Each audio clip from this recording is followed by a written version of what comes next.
Good morning. Welcome back to the Vitality Project. I'm Dr. Bob. Yesterday, we reviewed the first two waves or phases of what we've been suggesting here as a model for daily gratitude practice. We focused on the first of those phases was focusing on gratitude for our physical well-being. And then secondly, we focused on security, including our physical security. Both of these would be important ways of pausing and not taking for granted, but really expressing gratitude for the foundations of our life. But what comes next? Well, the next phase has to do with focusing on our most important relationships, what we talked about yesterday in terms of belongingness needs, our needing to belong. So what I'd like to do today is reflect on those relationships in our life that represent the most meaningful relationships that we have, and why not take a moment to express gratitude for each of these relationships. Let me say more. Psychologist Robert Sternberg has written about the phenomenon of human love as much as any psychologist ever, and he talks about three overlapping, though distinct, elements, or what he calls factors, that make up our experience of love. These are all common sense as I lay them out. First is commitment. With commitment, it goes like this: I'll stick with you through thick and thin, no matter what. That's commitment.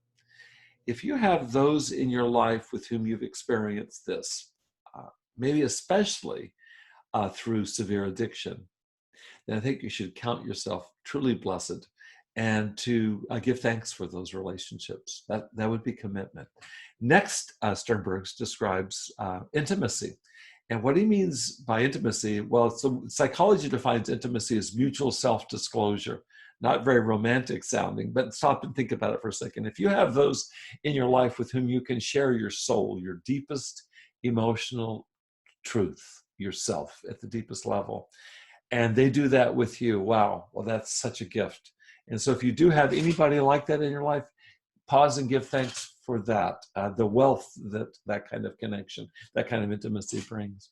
Now, Sternberg comes up with a third aspect of love, and this is what some people would use the term intimacy for in other contexts, but he actually uses his own word here. He refers to it as passion.